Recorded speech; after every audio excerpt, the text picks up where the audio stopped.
हे झालं आपण मुंबईच्या संदर्भातली, मुंबईबद्दल बोललो, ठाण्याबद्दल बोललो, पण तिकडे कल्याण डोंबिवलीमध्ये अनेक इंटरेस्टिंग गोष्टी घडत आहेत.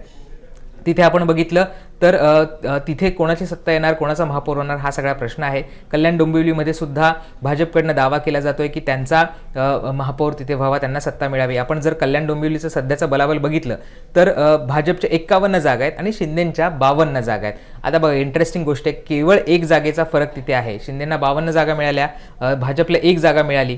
काँग्रेसच्या तिथे 2 जागा आहेत, तिथे उद्धव ठाकरेंच्या 11 जागा आहेत, राष्ट्रवादी शरद पवारांच्या 1 जागा आहे, त्याचबरोबर मनसेच्या 5 जागा आहेत. आता शिंदेंना बहुमतासाठी जुळवाजुळव करायची आहे. जर त्यांच्याकडे नगरसेवक अधिक असतील तर त्यांना महापौर पदावर दावा करता येऊ शकतो, नाहीतर इथे अगदी एका जागेसाठी कदाचित भाजपसुद्धा या जागेवर दावा करू शकते, महापौर पदावर दावा करू शकते.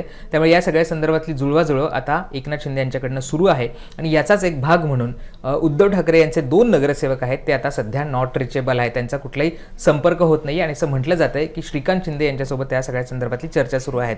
जे ठाकरेंचे जे नगरसेवक आहेत ज्यांनी मशाल या चिन्हावर निवडणूक लढवली होती असे मधुर म्हात्रे यांनी जेव्हा श्रीकांत शिंदे यांची भेट घेतली त्यानंतर आता या सगळ्या चर्चांना जोर वाढू लागलेला आहे.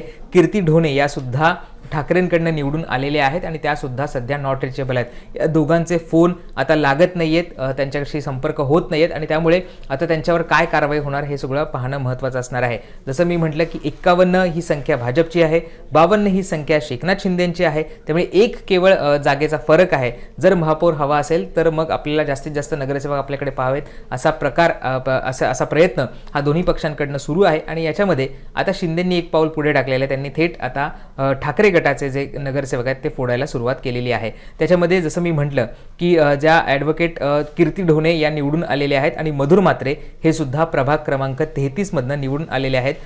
पक्षाचा अधिकृत गट स्थापन करण्यासंदर्भातलं गटनेते निवडण्याबद्दलचं एक बैठक बोलवण्यात आली होती आणि या बैठकीला ते उपस्थित राहिलेले नाहीत. शरद पाटील जे जिल्हाप्रमुख आहेत यांनी सोमवारी या सगळ्यांना निमंत्रित केलं होतं आणि त्या बैठकीला दोघेही उपस्थित राहिले नाहीत. त्यामुळे आता त्यांना नोटीससुद्धा पाठवण्यात आलेली आहे आणि त्यांच्यावर कारवाई केली जाऊ शकते असं सुद्धा या सगळ्यामध्ये म्हटलेलं आहे. आता या नोटीसीमध्ये नेमकं काय म्हटलेलं आहे, ते का अनुपस्थित आहेत हे सगळं आपण समजावून घेऊयात. मी जसं म्हटलं की जिल्हाध्यक्ष जे आहेत शरद पाटील यांनी ही नोटीस पाठवलेली आहे आणि या नोटीसीमध्ये कीर्ती राजन ढोणे यांना ही नोटीस पाठवलेली आहे.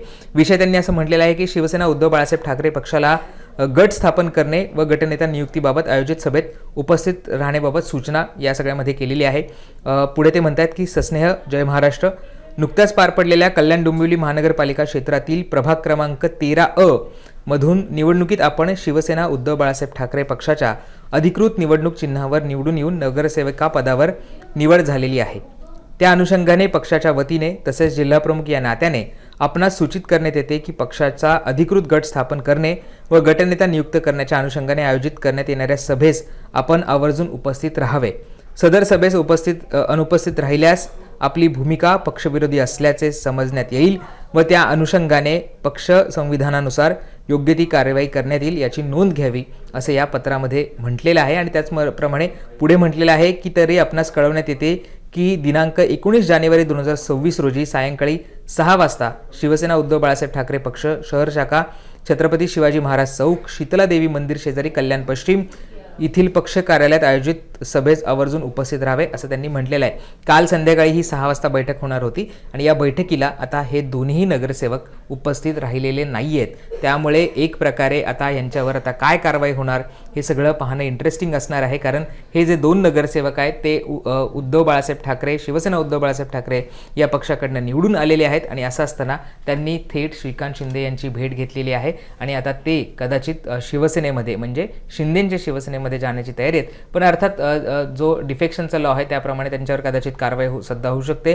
कालच्या बैठकीला ते उपस्थित राहिलेले नाही आहेत. त्यामुळे आता पक्ष या सगळ्या संदर्भातली काय भूमिका घेतं, त्यांच्यावर कारवाई करतं का हे सगळं पाहणं इंटरेस्टिंग असणार आहे. अर्थात लेटरसुद्धा त्यांना देण्यात आलेलं आहे आणि ते लेटर इश्यू करून आता या सगळ्या संदर्भातला त्यांच्याकडनं त्यांचं जी म्हणणं आहे त्यांची जी भूमिका आहे ती सुद्धा त्यांच्याकडनं विचारण्यात येईल असं सुद्धा यामध्ये म्हणण्यात आलेलं आहे. बघणं इंटरेस्टिंग असणार आहे की फोडाफोडीचं काय होतं. कारण संजय राऊत असं म्हणतायत की आमच्या नगरसेवकांना काही या सगळ्या संदर्भातलं टेन्शन नाही आहे. कारण इथे मुंबईमध्ये शिंदेंचे नगरसेवक हॉटेलमध्ये, आमचे नगरसेवक घरीच आहेत, ते लोकांना भेटत आहेत, त्यांच्या मतदारसंघामध्ये जात आहेत, सत्कार स्वीकारत आहेत आमच्या नगरसेवकांना कुठलंही टेन्शन नाही आहे. पण आपण बघतोय की कल्याण डोंबिवलीमध्ये मात्र नगरसेवक फोडायला सुरुवात झालेली आहे.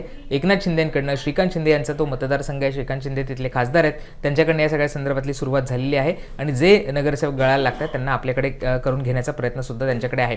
जसं मुंबईमध्ये सुद्धा गट स्थापन करायचं, तसं कल्याण डोंबिवलीमध्ये सुद्धा गट स्थापन करावा लागणार आहे आणि त्या बैठकीलाच हे दोन्ही नगरसेवक अनुपस्थित राहिलेले आहेत. त्यामुळे या पलीकडे सुद्धा काही नगरसेवक शिंदेंसोबत जात आहेत का हे पाहावं लागणार आहे, कारण आणखी काही नावं ही तिथे समोर येत होती आणि ती सुद्धा एकनाथ शिंदे यांच्या पक्षात जाऊ शकतील असं म्हटलं जात होतं.